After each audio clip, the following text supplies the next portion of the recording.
datang di acara webinar Musikonik 2021. Alright. Gak kerasa ya udah masuk ke hari terakhir dari rangkaian webinar online dari Musikonik 2021 ini. Nah, di hari Jumat yang sendu ini ya kan, kita kedatangan narasumber yang juga sekaligus desainer dan musisi. Beliau sudah sering tampil di depan audiensnya. Beliau juga sebagai desainer yang terkenal bahkan sampai ke luar negeri. Siapa orangnya? Kita langsung saja sambut Kang Edo. Cheese. Halo Kang. Halo. Wih, apa kabar, sehat Kang? Alhamdulillah sehat, baik. Nah Kang, kan hari ini bakal cerita tentang skena desain dalam skena musik ya Kang ya. Yes. Nah, sebelum kita ngobrol lebih jauh nih Kang, cerita dikit dong background Kang Edo. Tapi kok namanya Horror Rudy sih Kang? Kalau Horror Rudy itu nama panggung lah istilahnya. Okay. Jadi karena sempat ada dulu tuh banyak desainer Indonesia yang membajak desain karya luar orang lain. Jadi ke jati dirinya harus agak ditutupin gitu. Nah, oleh karena itu saya cari nama alias lain.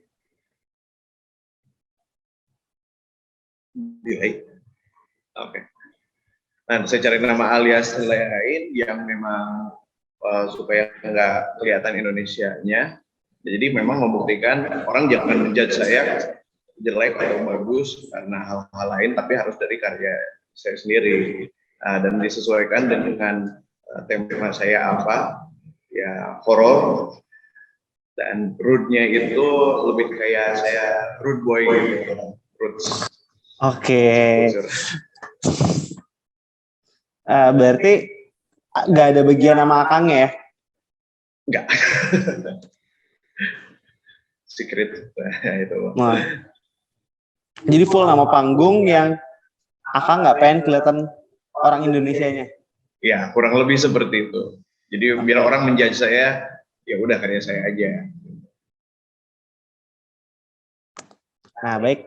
Langsung aja Kang, mungkin Akang bisa mulai masuk ke tema hari ini yang bakal disampaikan ke para peserta. Oke. Ini saya nggak usah pakai, nggak apa-apa ya?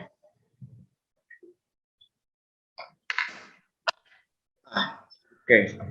Jadi istilahnya banyak don't judge a book by its cover gitu kan. Memang musik adalah musik dan artwork adalah artwork, sore wa sore, kore wa kore. Tapi di sisi lain juga bisa diibaratkan bahwa si seni visual desain grafis atau ini itu seperti kemasan produk dalam suatu produk. Nah, ketika sebuah produk makanan tertentu dan kita desain tidak sesuai gitu kan, itu bisa disebut pembohongan publik kan gitu. Jadi ceritanya saya mau beli keripik nih gitu, cuma gambarnya kok kerupuk gitu, walaupun sama-sama aja, tapi kan isinya beda. Dan di situ juga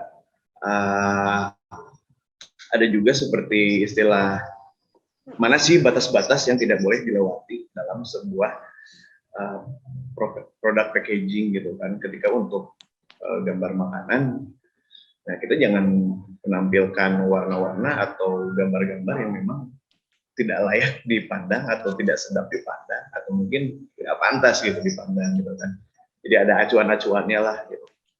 Dan sebaliknya juga untuk misalnya produk racun tikus gitu kan, racun tikus atau pembersih hama atau bahan-bahan kimia yang beracun lainnya.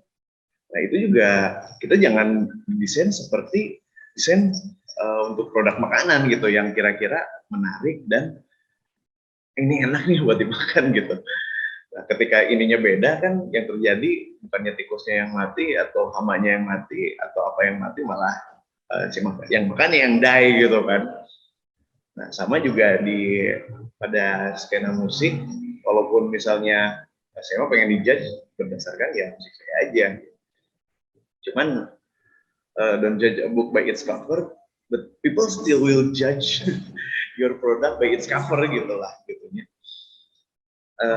Yang misalnya sebuah band metal gitu ya, brutal death metal yang isinya penuh dengan kesadisan dan musik-musik keras. Nah, didesain dengan cover kumpulan lagu anak-anak, gambar balon gitu kan. Padahal bawahnya bukan lagu anak-anak metal. Gitu. Orang tua yang beli buat acara ulang tahun anak saya nih gitu kan. Set. Ayo anak-anak kumpul-kumpul, badut udah datang, lilin udah dinyalain, kue udah datang. Terus balon-balon sudah berterbangan, langsung ya. Kan anak-anak yang ceritanya pengen berbahagia, berceria dan merayakan ulang tahun malah jadi takut begitu.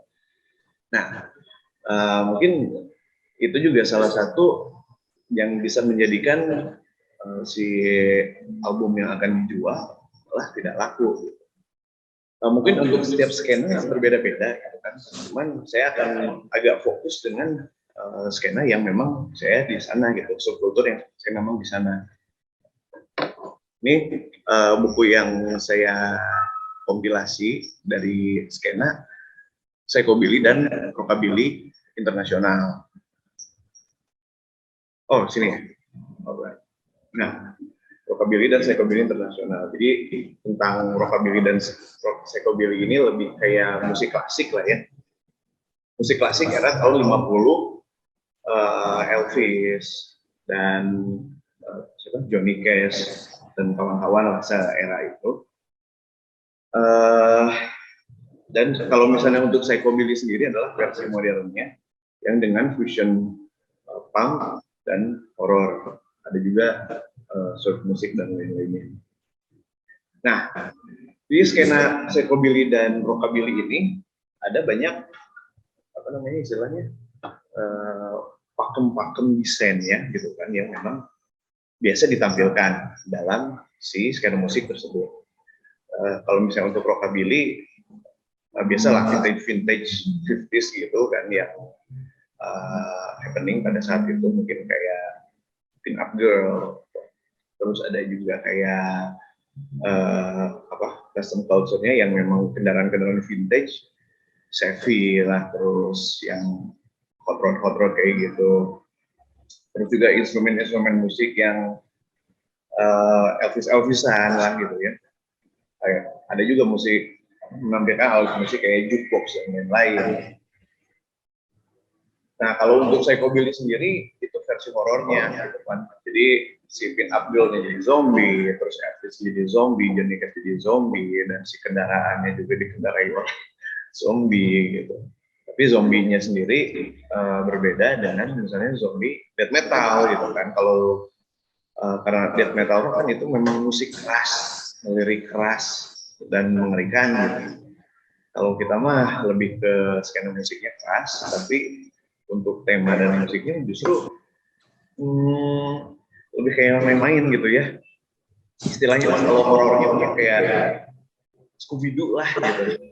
Jadi memang horor tapi buat bercanda komedian.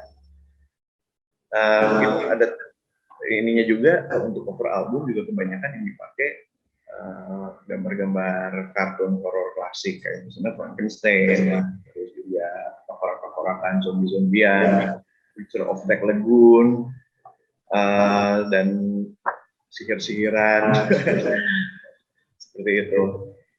Nah, yang sering saya dapat orderan itu, yang paling menyenangkan buat saya itu adalah bikin cover album. Karena ketika saya bikin cover album dan sesuai dengan musiknya, gitu kan. Kadang si reviewers juga yang suka mereview musik, dia suka mereview juga kan si cover albumnya seperti apa. Ini musiknya sesuai dengan cover album, gambarnya bagus gitu. Sesuai lah, kalau misalnya bagus atau enggak relatif gitu kan. Cuman sesuai dengan apa yang ingin disampaikan oleh si musisi. Nah, kita pengen horor-horor lucu-lucu, ya di sini ya horor-horor lucu-lucu. Kita pengen gambar yang brutal-brutal serem-serem, ya kita bikin brutal serem-serem. Nah, kalau kita misalnya memang yang disampaikannya apa sesuai dengan lirik, nama band atau nama foto album, kita sesuaikan dari situ. Jangan sampai terjadi kesalahpahaman gitu. Saya pengen musik yang serem nih gitu. Kayak misalnya mungkin, tapi ada juga sih fenomena kayak gitu.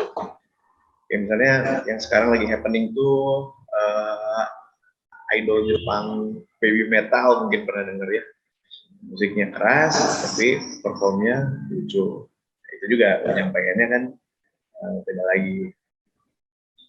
Nah, untuk kemudian di samping peran fungsi dari musik visual artist untuk skena musik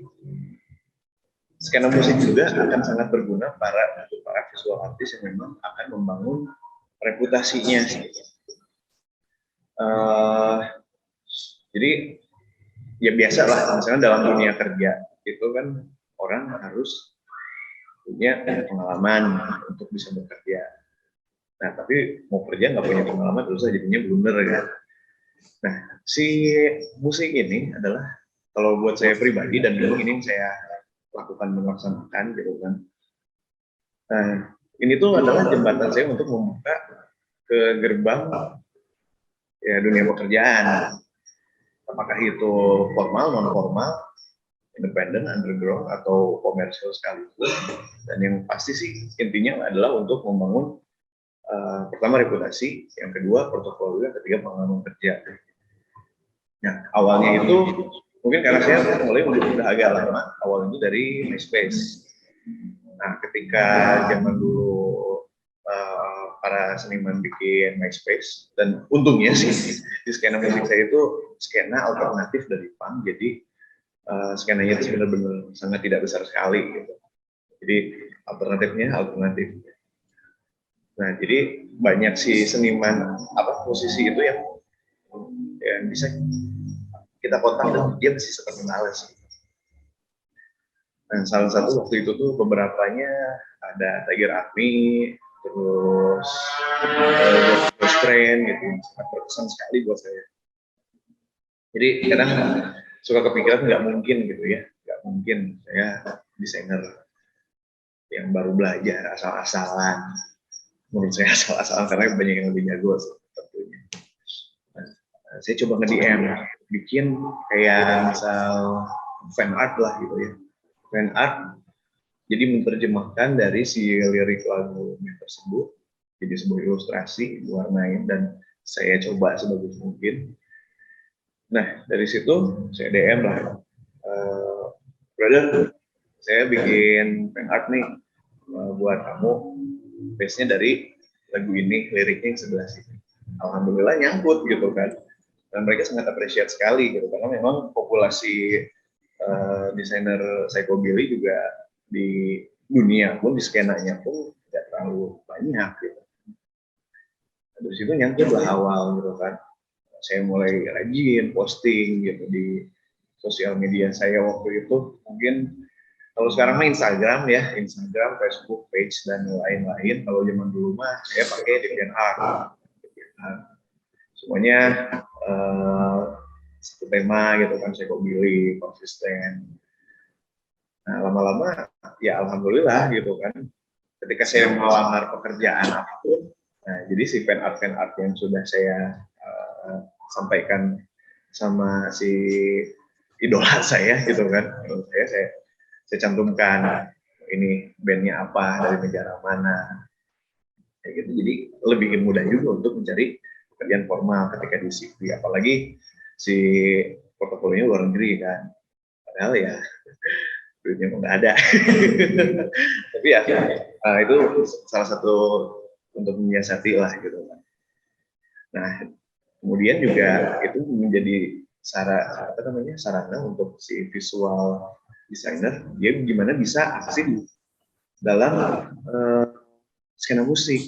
Nah, kadang kan kita yang namanya subkultur mah kita datang ke acara nih, nonton kan, bobo, terus ngapain lah, gitu. Yang ngapainnya mungkin ya masing-masing beda-beda, di setiap skena juga beda-beda. Nah, ini kayak pengen aktif, saya di skena gitu, pengen kenalan sama orang, pengen gimana. Cuman nggak main musik kan susah, ataupun misalnya punya band sendiri juga kadang agak susah untuk masuk ke skena musik. Nah, kita bisa mulai dari si desainnya itu sendiri. Bro, ini acara yang buat hari Sabtu besok, saya bikinin lah posternya, atau ada band tertentu saya bikinin lah ini desain-desainnya gitu kan, jadi ada relasi, ada kenalan. Nah di situ juga kita bisa mulai aktif di skena atau subkultur musik. Gitu. Kadang kalau saya mungkin untuk mempromosikan band saya, nah, yang saya asongkan, saya ini desainer nih, gitu.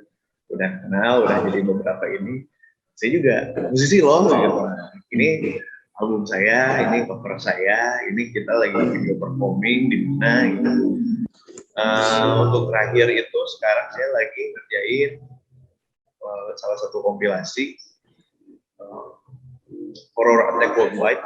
Nah itu kompilasi dengan label Jerman Sick Face Records. Nah sebelumnya juga saya juga ikut di Amerika itu dengan Psycho Attack dari Vicious Mistress Record gitu dari Amerika. Nah itu juga semua awalnya ya bandnya dulu gitu. Apa namanya bukan bandnya apa artworknya dulu. Bikin cover album dia suka support lihat ada beberapa masih sampel lagu oke ya gitu. Nah kemudian juga asiknya di visual artis di ini tuh jadi ibaratnya orang yang akan orang yang akan order dengan kita itu pasti nggak akan jauh-jauh dari kita atau dari subculture kita ya. Nah beda dengan jadi misalnya profesional. Saya mau kategorikan desainer itu dua gitu kan. Dia yang jadi profesional atau yang legendary. Nah, saya itu suka nyoba-nyobain juga ya, kayak misalnya jadi profesional, tapi kadang nggak cocok gitu karena memang jiwa saya, bentukan saya adalah di subkultur dan di skena. Ketika saya bikinin dong desain buat apa namanya anak-anak jadi zombie. Kalau nggak ada tengkorak, atau nggak di kuburan. Ini kan anak-anak gitu. Tapi ya tetap karena jiwa saya di sana, ya udah gitu, susah. Nah akhirnya kalau misalnya kita portofolionya juga memang konsisten gitu kan di skena musik, apapun itu sih sesuai dengan subculture dan gaya kita masing-masing, orang yang akan order juga pasti desainnya sesuai dan kemungkinan untuk di rejectnya pun sih ya. Dan kalaupun di reject sekalipun, nah itu mesti ada yang membeli gitu kan dari band atau musisi lain atau mungkin company lain. Nah, udah gitu kemudian yang ingin saya bahas itu dari misalnya subculture ya. Di subculture musik itu kan subculture itu budaya ya, budaya ekosistem. Dan di ekosistem atau di budaya itu pasti ada elemen-elemen pembentuk lain, nggak sekedar cuma musik aja. Kayak misalnya kita bicara psychobilly atau rockabilly, itu elemen-elemen lainnya ada banyak juga gitu. Selain dari musik, nah, diantaranya mungkin ada produk kecantikan gitu. Nah, kayak misalnya dia yang bikin pomade gitu kan, atau hairstylist. Kayak misalnya rambut seperti ini gitu kan, pompador gitu, setidaknya dia harus pakai barber yang paham dan profesional. Dan kemudian juga ada produk-produk lain seperti yang biasa mungkin agak in di 5 tahunan yang lalu lah itu ya, pomade. Nah, saya juga beberapa kali ngedesain pomade, cuman karena si pengusahanya itu dia dari subculture, nah dia pengen didesainin dong pomade saya yang psychobilly gitu, yang rockabilly. Saya pengen si pomade itu ada zombinya, ada tengkoraknya, ada sebenarnya disesuaikan dengan nama gitu. Hot Rod Grease apa gitu kan, berarti ada mobilnya, ada apanya. Dan beberapa kali juga ngedesain buat logo barber, t-shirt barber. Salah satu yang sering saya iniin mungkin dari Australia gitu kan, Amerika, Inggris banyak sih sebenarnya kalau barber yang sesuai dengan subculture. Nah, salah satu ini juga kan banyak juga kan si elemen, jadi elemen apa atau ekosistem pembangun si organisme-organismenya tuh yang dia support ke subculture juga. Dan saya mau fokus aja ke subculture. Saya barber khusus untuk psychobilly, rockabilly yang bikin rambut-rambut pompadour, weave, terus ada juga slick back dan lain-lain, undercut dan lain-lain lah gitu. Pokoknya juga saya mah ini mah buat yang keras gitu. Jadi kalau misalnya bikin psychobilly weave kayak gini tuh si tahan lama dan bisa dipakai manggung, nggak rusak, nggak usah pakai hairspray. Nah itu bisa masuk juga karena musik, kemudian juga dengan si desainer gitu kan, pasti menarik lah gitu kan. Misalnya band saya misalnya kan, kita pakai rambut-rambut pompadour kayak gini, kita mempromosikan apa namanya produk yang sesuai dengan yang kita pakai, sesuai dengan skena, desainnya juga sesuai. Nah itu jadi salah satu elemen pembangun dari si ekosistem subkultur itu sendiri. Nah, ada juga yang lain itu yang jangan dilupakan adalah merchandise. Ya tidak bisa dipungkiri lah gitu ya. Memang saya pengen fans saya itu beli baju bukan karena desainnya bagus. Saya pengen si desainer saya beli baju itu karena dia itu die hard sama apa namanya musiknya. Iya, sama musiknya. Pokoknya pakai baju Kereta Susana misalnya itu band saya. Tada gitu. Kereta Susana. Karena pengen si ininya sesuai. Tapi kenyataannya desain juga harus bagus ya kan? Desain juga harus bagus gitu. Karena kalau misalnya terlalu jelek juga malah jadi jelek buat kitanya kan. Loh kok saya suka nih bandnya, cuman aduh desainnya kaosnya jelek banget gitu. Desainnya nggak banget gitu. Atau misalnya terlalu vulgar atau terlalu gimana gitu kan, nggak boleh dipakai di publik gitu. Misalnya gambar-gambar yang porno atau yang terlalu brutal atau gimana. Saya mah anak pengajian, saya kalau misalnya pakai baju ini tuh kayaknya di rumah bakal disiksa sama ibu saya gitu. Nah, ya itu juga mungkin harus diperhatikan. Nah, kalau misalnya kalau kita di Kereta Susana, karena kita basicnya tim konveksi gitu kan, ada tukang sablonnya, ada desainernya, ada tukang settingnya gitu. Kebetulan sebenarnya. Tapi kita, bikin band gitu ya kan ya? Nah kita bikin band masing-masing ternyata saya juga desainer, saya tukang sablon, saya apa gitu kan. Nah, kita jadi ekosistem sendiri yang band ultra DIY lah kalau kita berani bisa bilang. Nah cuman dari situ banyak orang yang salah menginterpretasikan juga gitu. Karena kita lebih sering keluar merchandise daripada lagu atau album gitu kan. Oh, Kereta Susana tuh band ya. Atau clothing gitu kan. Soalnya keluar ini terus gitu. Keluar baju terus. Enggak sih, karena kebetulan aja kita mah tukang konveksi. Jadi salah satu ininya gitu, tapi ya nggak apa-apa lah gitu kan. Yang penting kitanya produktif gitu. Sebagai band, sebagai tim, kita menghidupkan sering ketemu, walaupun kita jarang manggung nih kemarin selama pandemi gitu kan. Tapi alhamdulillahnya band kita, tim kita itu aktif. Kita rajin ketemu. Apakah kita kadang bikin lagu kan? Apakah kita kita kan banyak yang desainer gitu. Kita bikin bikin animasi gitu. Animasi GIF aja cukup. Misalnya beberapa frame yang looping itu tuh setidaknya kalau misalnya kita upload ke YouTube ya nggak terlalu gambar still banget, walaupun ada animasi sedikit gitu kan, mobil jalan cuman si ininya aja yang maju, si environment-nya aja gitu juga di looping. Jadi itu jadi sesuatu banget gitu. Buat orang, wah ini effort pisan, padahal buat kita desainernya, buat kita animatornya, buat kita si para ilustratornya ya nggak susah-susah banget lah gitu.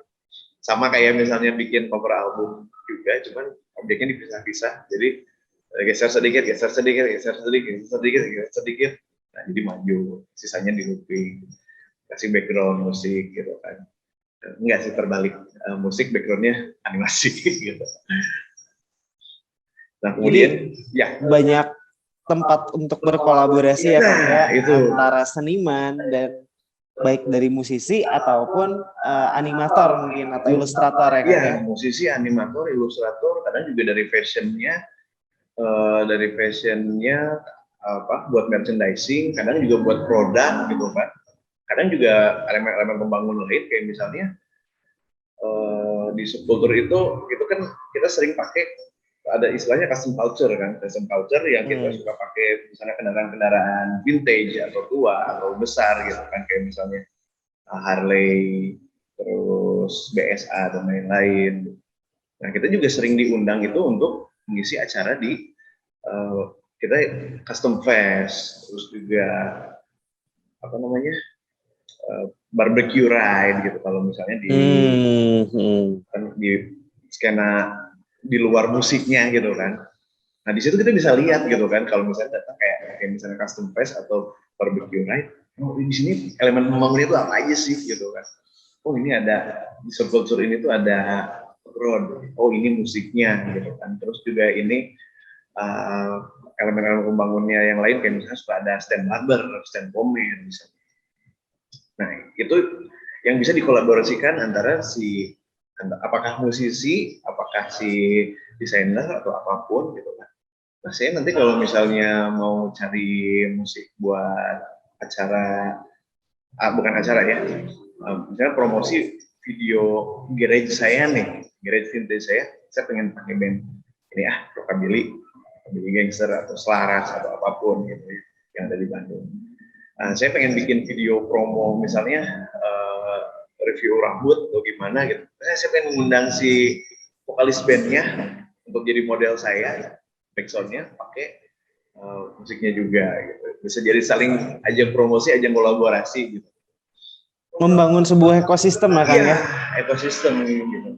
Nah itu yang coba saya dan band saya lakukan, ekosistem. Cuman karena memang ini sangat minoritas sekali ya, jadi terpaksa kita go internasional. Go internasional or go home gitu. Kalau misalnya walaupun kita jarang manggung dan nggak ada skenanya, dan secara statistik juga si skena kita tuh malah cenderung turun gitu, karena orang-orangnya sudah pada tua, dewasa, menikah, bekerja, atau meninggal. Jadi makin habis gitu. Makanya saya dan tim saya ini, ya udahlah, kita mau gimana caranya biar kompak, kita biar survive, kita biar tetap eksis gitu ya, biar tetap produktif dan tidak kelaparan juga. Yalah kita bareng-bareng aja gitu. Yang dari skena organisme dari ekosistem ini kita garap aja, kita coba aja.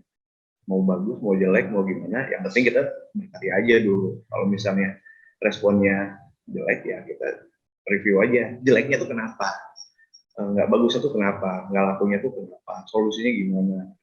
Jadi kita tetap aktif, kita tetap solid, kita juga tetap produktif lah gitu ya. Walaupun misalnya kita lagi tidak memungkinkan untuk bikin musik.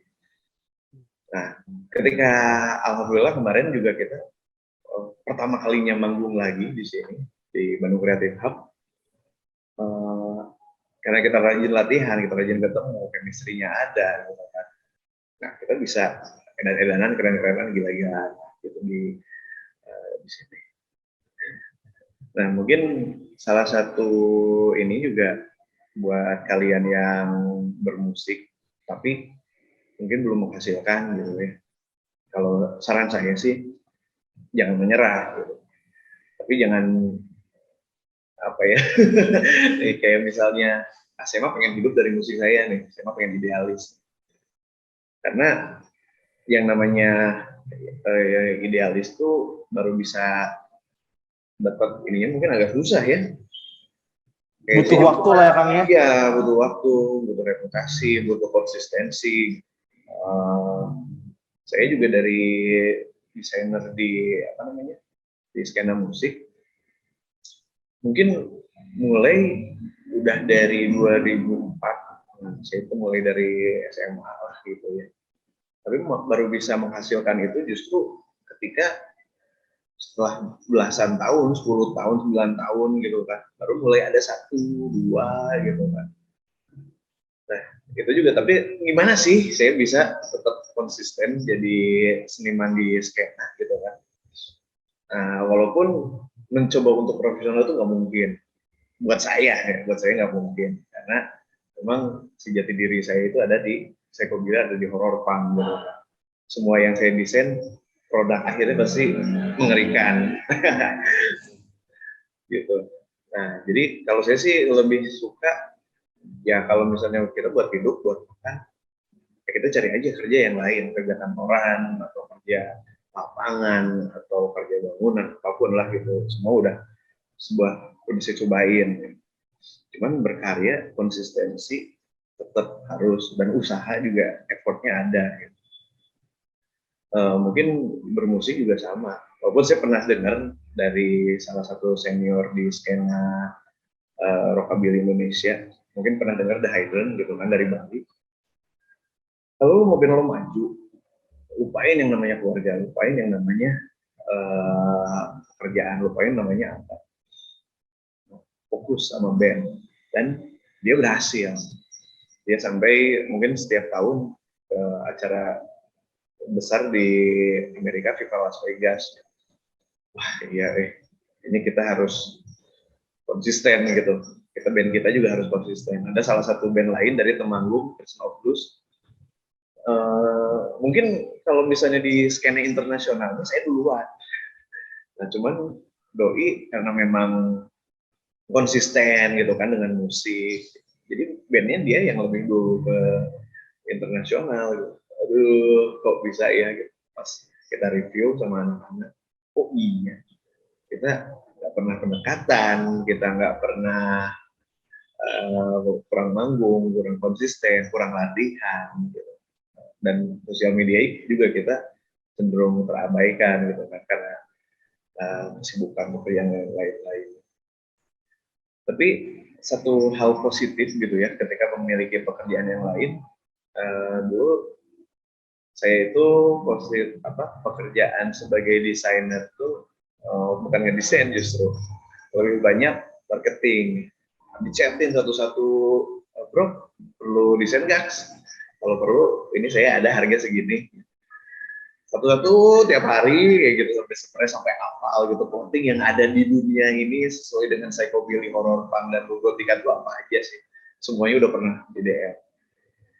Nah dari situ adalah nyangkut 1, 2, 3 berapa untuk kehidupan sehari-hari.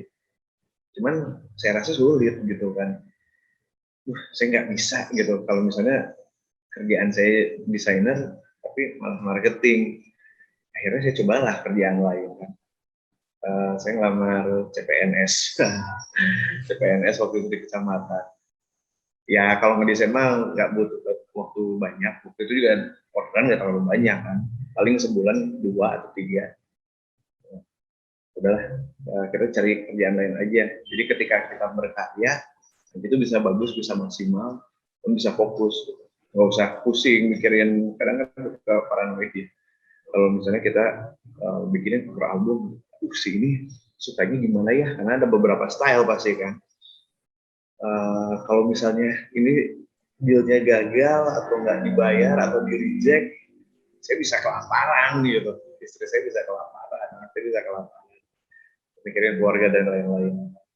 Tapi ketika sudah punya pekerjaan yang settle gitu lah, at least ada monthly income-nya, oh udah nggak mikirin. Wah, saya ngedesain sesuka saya aja, yang menurut saya bagus aja.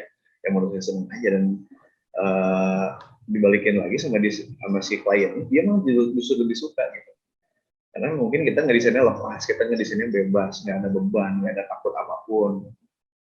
Itu salah satu yang buat saya sih, kalau saran saya, kalau misalnya emang belum settle terima ya jangan perlu untuk punya pekerjaan sampingan.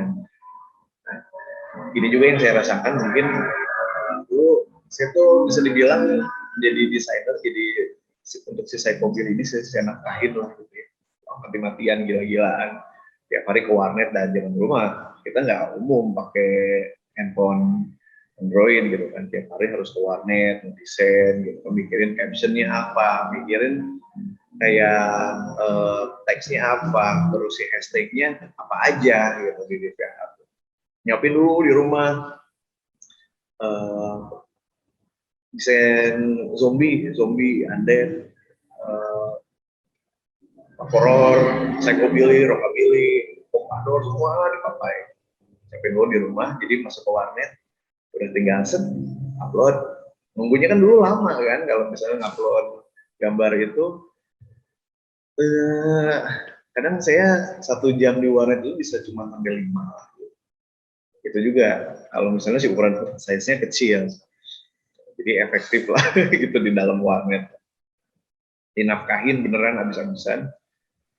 Tapi namanya usaha ya tidak pasti berjalan lurus dengan hasil kan si grafiknya. Sekarang mungkin malah jadi pendapatan utama gitu dari desain.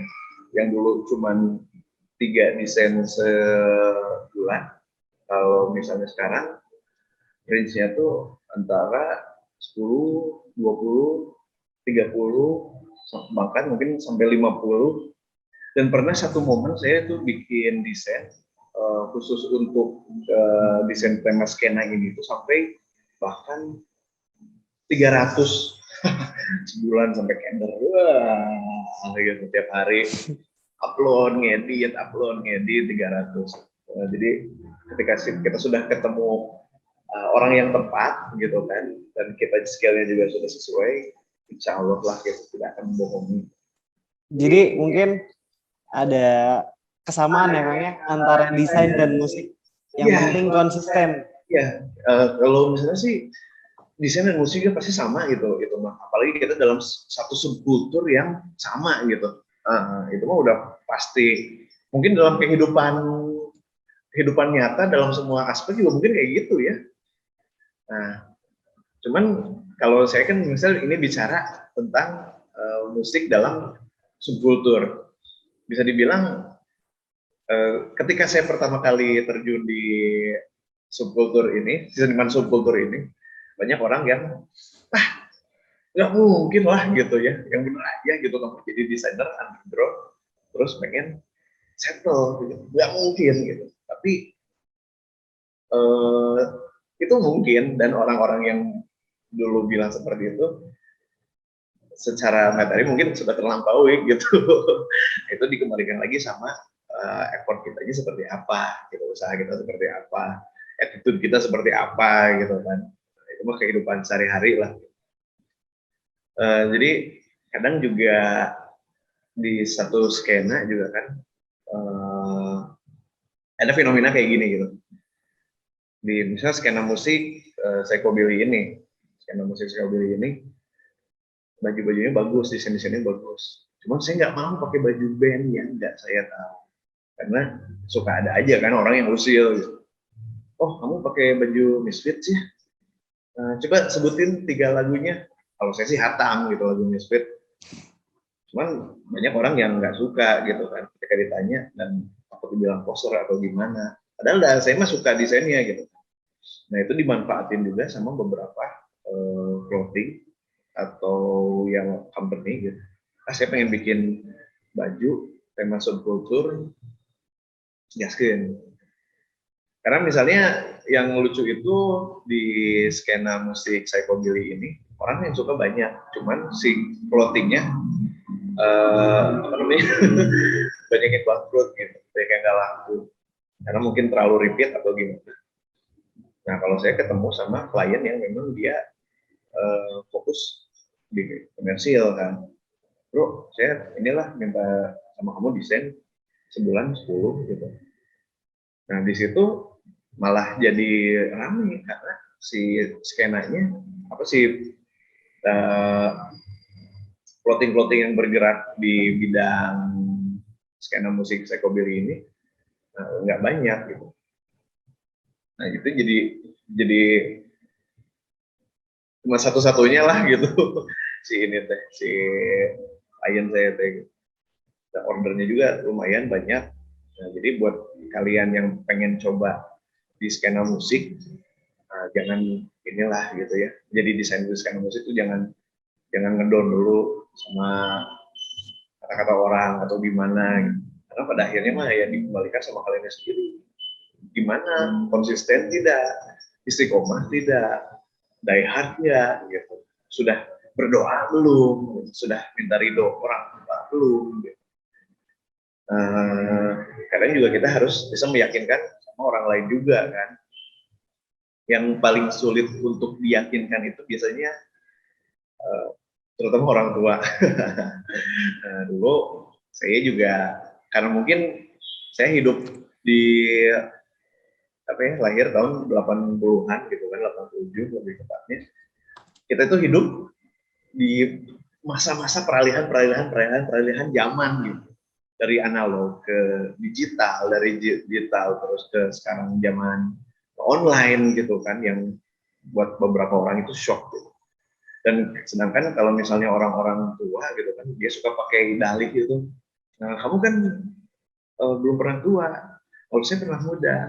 Cuman sekarang tuh nggak berlaku gitu, yang kayak gitu karena dunianya itu si perubahannya itu cepat gitu, terlalu cepat gitu. Yang mengerikan itu yang kita sadari mungkin dari penemuan pesawat sampai orang berangkat ke bulan itu jaraknya cuma 66 tahun. Nah ini apalagi sekarang di masa digital ini juga benar-benar apa namanya, si perubahan itu benar-benar ekstrim lah ya. Jadi semua yang laku dan berhasil saya lakukan di jarak misalnya per 5 tahun, 15 tahun yang lalu, 5 tahun yang lalu, 10 tahun yang lalu itu dengan sekarang itu sangat berbeda dan metodenya beda-beda. Tapi itu kalau buat saya, buat para pelaku seni terutama ya, itu tuh jembatan banget gimana kita bisa go internasional atau misalnya dapat uang gitu kan. Kalau mungkin zaman dulu musisi itu dapat uang kalau dibayar habis manggung atau dibayar habis kasetnya laku atau merchandise-nya laku. Kalau sekarang kan banyak alternatifnya. Apakah itu dari Spotify atau dari AdSense, YouTube kan, atau yang lain juga banyak sekali, dan orang bisa ketemu antar belahan dunia, belahan negara, dan apa namanya, zona waktu yang berbeda itu bisa-bisa aja gitu. Sekarang memungkinkan saja dan lebih fleksibel. Tidak ada batasan jarak. Tidak ada batasan jarak dan waktu gitu kan. Saya juga sering gitu kan, aduh ini udah jam 10 nih, mau pulang naik kereta terakhir dari kantor. Sting, morning bro, aduh, ini ada revisinya ini, damn, gitu. Akhirnya revisi lagi. Nah, jadi gampang sekali untuk orang-orang pelaku seni, baik itu musik ataupun ilustrator, desainer, untuk go internasional itu sangat gampang sekali gitu. Zaman sekarang mungkin udah nggak usah dikasih tahu lagi ya. Mungkin udah ada beberapa yang memang sudah jalurnya kayak gitu. Kalau zaman dulu mungkin harus ikut kayak misalnya asosiasi atau apa gitu kan. Sekarang mah udah saya mah genjreng-genjreng aja di rumah, pakai kamera, pakai colokan ini juga mungkin mikrofon kamera juga bisa bagus, bisa gambar internasional, bisa gimana, bisa dapat uang, bisa settle. Jadi idealnya sih kalau kita memanfaatkan semua itu, kemajuan zaman ini buat kebaikan kita sendiri. Dan buat buat kolaborasi juga banyak. Nah, dengan seniman, dengan yang lain, dengan model atau apapun gitu kan. Dan emang kalau menurut saya sih musik ini kan adalah ujung tombak sebuah subkultur kan. Nah, dan si seni itu sebagai kemasannya gitu. Itu tuh akan menarik banyak apa namanya elemen-elemen yang sesuai dengan subkultur itu ke musik, tetap ininya musik. Awalnya juga saya desainer dulu, baru musik. Karena apa ya, kayaknya kurang lah gitu. Kalau misalnya saya aktif di desain gitu kan, kayak internasional, tapi nggak bermusik tuh kurang, dan menjiwainya juga kurang. Nah, setelah kita kolaborasi kan dengan musik saya sendiri, dengan desain saya sendiri, kita jadi benar-benar jadi seniman yang utuh gitu. Sebagai musisi kita utuh, sebagai desainer kita utuh. Ujung tombaknya sih kalau kata sih dua gitu. Musik dan seni gitu. Yang paling umum lah gitu. Kalau yang lain penting juga, cuman kalau ini buat saya pribadi, nah itu yang paling utama. Baik, terima kasih banyak Kang Edo. Kang Hororudi apa Kang Edo nih? Bebas, karena punya banyak profesi ya, dia mau dipanggil bapak, mau nggak akang, mau dipanggil nama juga udah biasa gitu. Oke, baik Kang Edo, mungkin Kang Edo tips yang bisa dilakuin sama peserta ketika mereka ada di stage di mana bandnya masih dalam mencari pasarnya sendiri gitu. Apa sih langkah pertama yang bisa dilakuin gitu? Kalau langkah yang dilakukan pastinya promosi ya. Promosi dan evaluasi kalau kata saya. Yang masukin sering rajin-rajin masukin ke sosial media, ke Facebook, bikin teaser, bikin story, bikin apa gitu kan. Kalau misalnya zaman dulu mah lebih gampang sebelum zaman pandemi ya. Itu kan bisa ngajuin ke misalnya acara-acara lah, kadang harus kolektif, harus bayar, ya udah bayar, kolektif ya udah kolektif. Walaupun kita manggung ya bawa alat, ya perlu bayar, dibayar ente gitu kan. Nah, tapi itu orang-orang akan lihat gitu. Mungkin yang nonton nggak banyak, cuman kan kalau misalnya di acara musik setidaknya ada si event organizer-nya kan. Oh, si band ini performnya bagus nih, si band ini lagunya bagus nih, si band ini dia kayaknya gedean nih gitu. Nah, jadi sesuai lah gitu kalau kita musisi ya bermusik. Nah, cuman yang jangan dilupakan tuh adalah kita gimana memasarkannya gitu kan. Dipasarkannya apakah ada iklannya, ada juga kita harus ketemu orangnya gitu.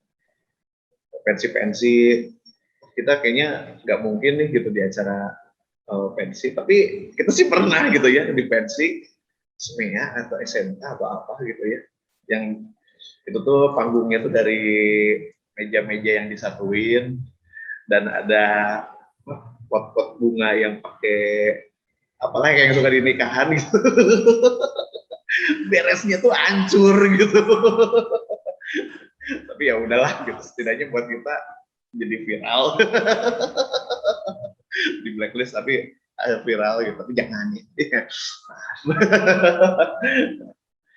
Buat yang nggak kebayang, stage act-nya Kang Rudi, Kereta Susana. Kereta Susana, itu beneran kayak kereta jalan di posisi. Iya.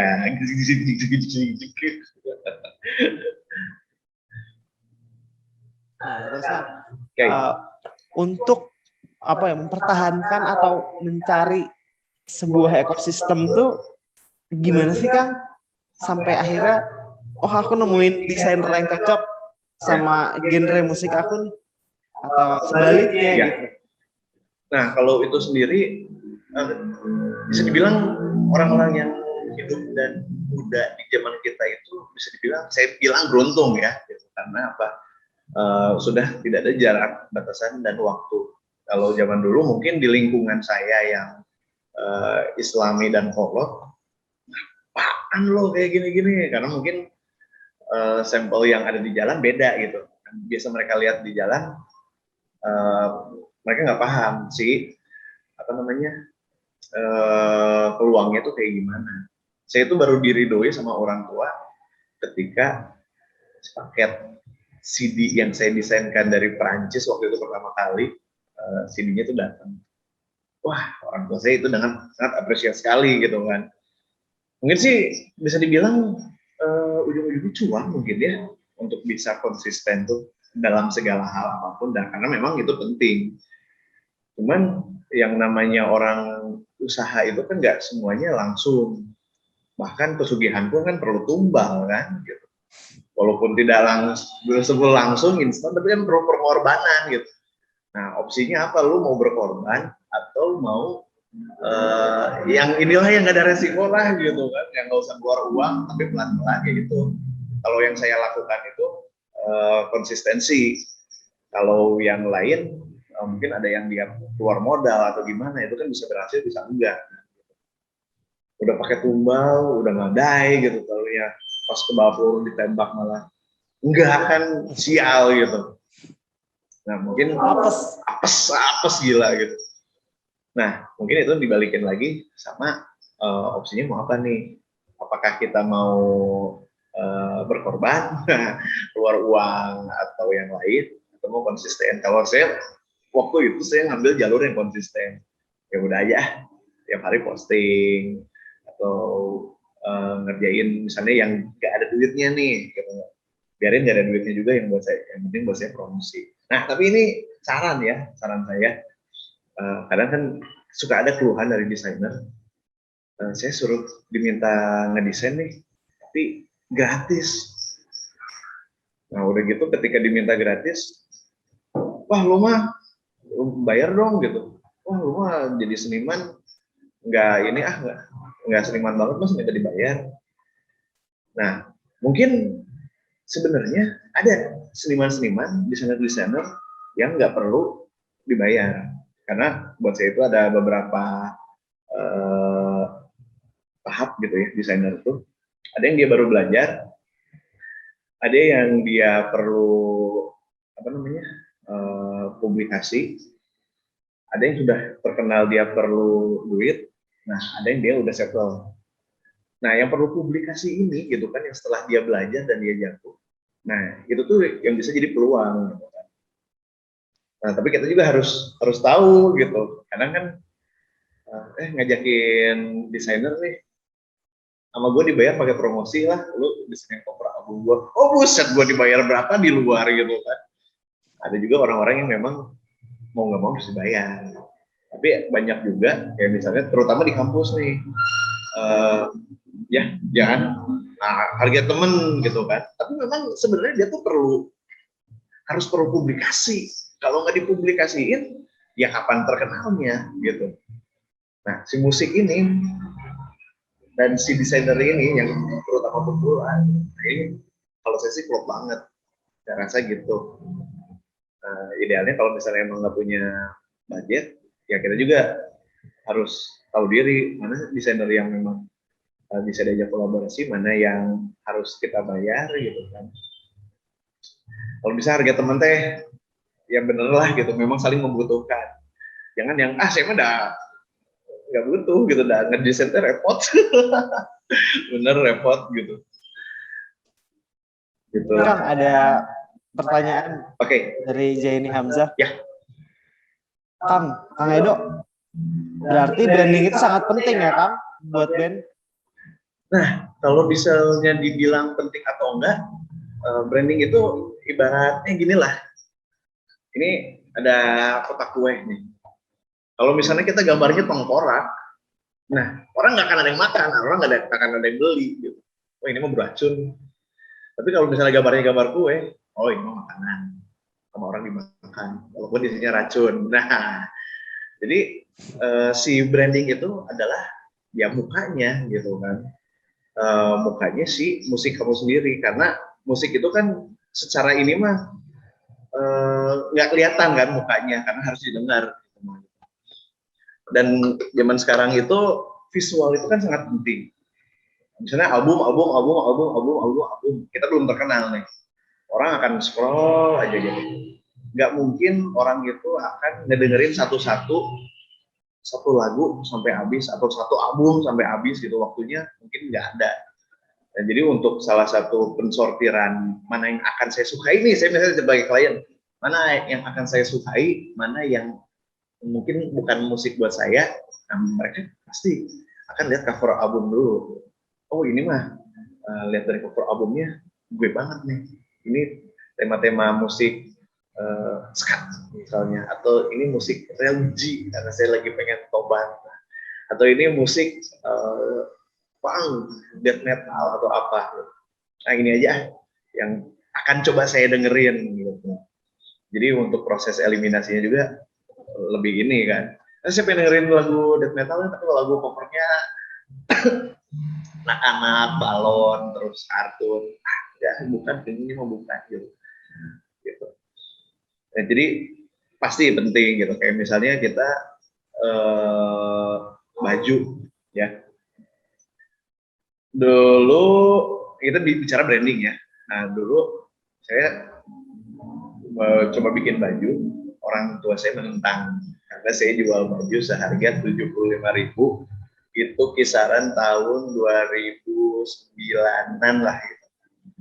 Kata orang tua saya, kamu jualan baju harga 75.000, gimana kamu bisa bersaing sama orang-orang di Cihampelas atau misalnya di Emperan yang jual baju 10.000 waktu itu. Dia nggak bisa jawab kan. Udah gitu 5 tahun kemudian saya ada dengan salah satu merchandiser buat skena musik Psychobilly di Jerman. Nah, kita kerjasama dan produksinya di Bandung. Nah, jadi saya jual putus ke Jerman. Orang tua saya nanya lagi bapak saya, mau jual baju berapa nih? Waktu itu $35 sekitar 400.000 sampingan lah gitu ya. Gue buset, waktu 75.000 aja sama saya diprotes, ini kamu jual beberapa kali lipatnya gitu. Tapi saya sudah menyiapkan jawaban. Kata saya gini, kalau bajunya aja harga kain, jahit, potong, dan sablonnya aja memang cuma 10.000, 20.000. Secara fungsi sama-sama aja sama yang dijual harga segitu. Fungsinya buat apa? Biar nggak telanjang. Cuman misalnya 350.000 dikurangi 20.000, berarti sisa tuh 330.000 kan. 330.000 itu apa? Itu harga seninya, itu harga kerennya. Yang membedakan antara baju yang buat keren-kerenan sama baju biar nggak kedinginan atau telanjang itu segitu harganya. Oh iya iya iya. Akhirnya orang tua saya paham gitu. Orang tua saya ngerti. Nah itu juga mungkin kalau misalnya kalian ditanya eh, kenapa branded kalian tuh harus bayar segitu. Nah itu tuh harga keren-kerenan. Gitu. Kalau misalnya pengen cuman sekedar bungkus doang mah, ya tukang gorengan juga sama dia pakai bungkus. Cuman beda kan. Bungkus yang memang bagus, bungkus yang memang berseni, dan bungkus yang memang fungsinya hanya untuk bungkus aja. Pernah nggak sih kayak misalnya tukang gorengan nih, kalian bungkus gorengan. Biasanya kan kertas fotokopian bekas ulangan kan, gitu, bekas ujian gitu, atau masih ada tanda tangan kepala sekolah dan lain-lain. Dokumen sangat penting, makanya itu minyak. Tapi udah habisnya mah udah dibuang ke tempat sampah. Cuman kalau misalnya ini, kayak gini nih, which ke kanan Kang. oh gini, nah karya-karya yang ada di sini semuanya itu sama mereka tuh dikoleksi, dipajang, dan kadang di framing gitu kan si cover albumnya. Kalau terlalu jelek bisa aja, saya nggak suka nih CD ini karena terlalu jelek, buang we CD nawe iya dijadiin MP3 kan, disimpan. CD kan goreng potong gitu. Bisa sampai kayak gitu karena lihat brandingnya buat apa, fungsinya buat apa. Itulah gimana kalian sendiri sih gitu, pengen bungkus kayak gorengan atau pengen yang dipajang nih. Nah inget nggak waktu itu salah satu brand makanan yang logonya apa kayak huruf sebelum N tuh apa M gitu kan, McConnell ya gitu. Dia kolaborasi sama BTS. Oh iya. Gimana sok orang beli gitu sampai ngantri kayak wah udah kayak ini lagi masa pandemi lagi bodoh amat corona mati yang penting gue punya si bungkus BTS ini nggak dibuang kan Sampai bungkusnya aja dijual kan iya, di Shopee. dijual direbutin dan orang tuh bisa dibilang rela mati gitu bodoh amat gue corona juga yang penting gue punya si BTS ini gitu kan. Nah itu gitu bedanya sama bungkus gorengan. Ada nggak sih orang rebutan wah bungkus gorengan gitu.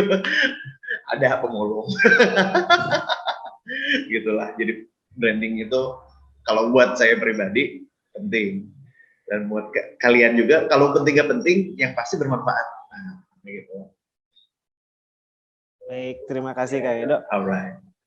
Mungkin dari teman-teman peserta ada yang mau nanya lagi terkait desain, terkait skena musik, terkait ekosistem. Oke, silahkan. Atau misalnya ada yang pengen go internasional nih, gimana gitu. Atau bisa mempertahankan yang apapun lah, silahkan tanya gitu. Soalnya nih, aku ceritain dikit. Jadi sebelum ini, aku personal pernah ngobrol sama Kang Horordi. Beliau go internasional dulu, baru pulang ke Indonesia. Iya, Gitu ya Kang ya? Iya betul. Baru saya coba-coba cari, aduh di mana ya di Indonesia saya pengen tampil gitu. Soalnya asa kehilangan sesuatu gitu, ada step yang hilang gitu. Soalnya kalau nyari uang mah udah bisa gitu, cuman orang tuh nggak ada yang kenal gitu. Dan rata-rata kayak gitu, yang kenal ya cuman yang di luar negeri aja, di sini nggak ada yang tahu. Iya, soalnya kan sempat dibahas juga oleh narasumber sebelumnya bahwa musik-musik tradisional justru lebih dihargai di luar negeri kan. Ya. Gending, suling, angklung. Nah, hal-hal seperti itu kan bisa menjadi apa ya, sebuah rencana untuk band kemana mereka harus melangkah. Ya. Kalau salah satu band yang kayak gitu ya, ada yang menarik. Kalau pernah tahu band The Who, The HU. Jadi itu dia menampilkan musik-musik tradisional Mongol. Pernah dengar nggak? Enggak pernah. The Who. Nah itu dia sangat bagus sekali lah kalau kata saya. Dia musik modern dipadukan dengan musik tradisional Mongol. Di liriknya semuanya bahasa Mongol. Liriknya pun dia menceritakan tentang misalnya sejarah dan etika prajurit perang di Mongol gitu kan, seperti apa.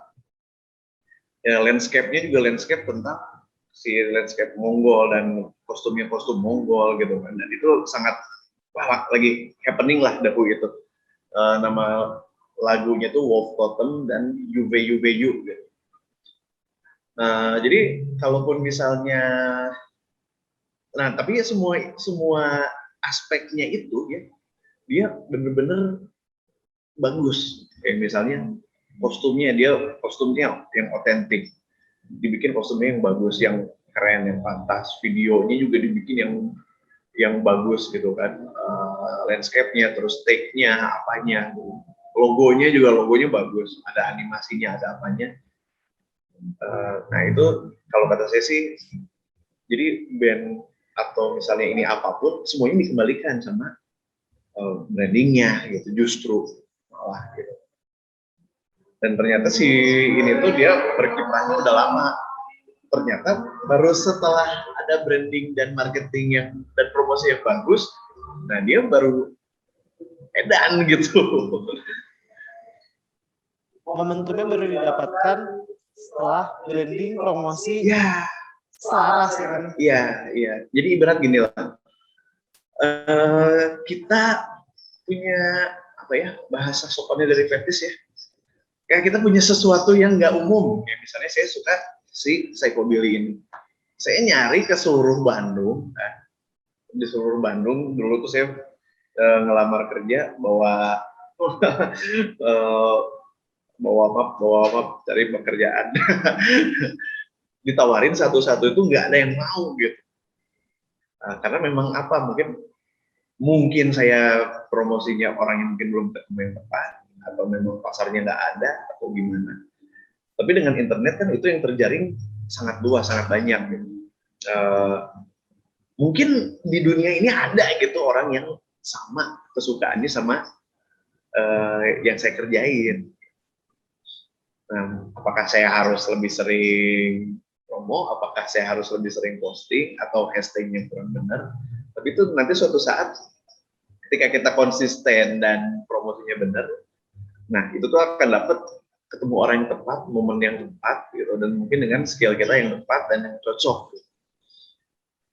Sekarang bayangkan, dan harganya yang tepat juga gitu kan. Sekarang dulu tuh harga ini juga saya kan naik ya, dari sebatang rokok, 2 batang rokok, sebungkus, terus berhenti merokok dan dibayar pakai uang yang sedikit, jadi harga lokal yang standar lokal, internasional, dan lebih tinggi lagi, dan sampai kebanjiran gitu. Nah itu semua nggak cuma musik, apapun juga semua dikembalikan sama, ya kalau mau cari momen, ya kita bikin momen, nggak dicari. Kalaupun ya cari momennya kita bikin gitu, biar suatu saat mungkin ketemu atau gitu, atau perlu Ada juga. ada statement Kang Closing nih, Kang Sugi Project Berdua. Oke. Benar sekali Kang. Kita lihat contohnya band Coldplay, dari desain cover album yang turunannya sampai ke video klip, kostum personil pada saat manggung, sampai visual manggung mereka itu sama nih sama cover album mereka. Iya. Branding Thea kan. Di visual. Iya. Nah, kalau misalnya di skena psychobilly sih, mungkin karena bukan kita fokus ya. Salah satunya mungkin karena kita terbatas dan DIY itu ya gitu. Jadi ya mau nggak mau gitu. Si desainernya itu, si ilustratornya itu, orang-orangnya itu lagi gitu kan. Tapi secara tidak sengaja itu tuh malah jadi keren gitu, dan ternyata yang dilakukan misalnya kayak band Coldplay gitu juga kayak gitu kan gitu. Jadi konsisten lah gitu ya. Yang ketika apa yang feel yang akan disampaikan sama si musisi gitu, secara visual tersampaikan, secara video tersampaikan, secara merchandise tersampaikan, secara cover album dan produk packaging semuanya tersampaikan gitu. Bahkan kalau misalnya mau bisa lebih ekstrim, saya punya satu klien, dia dari Brazil, nama bandnya itu Bad Luck Gamblers. Nah, jadi temanya adalah tentang orang yang kerjanya kalah judi gitu. Saya bikin sebagus mungkin, dan respon orang-orang tentang cover albumnya itu bagus. Sampai saya malu sendiri gitu, merasa bersalah. Karena di review salah satu ininya yang senior gitu di skena musik psychobilly, kebanyakan dibahasnya malah cover albumnya, bukan si musiknya. Aduh gitu.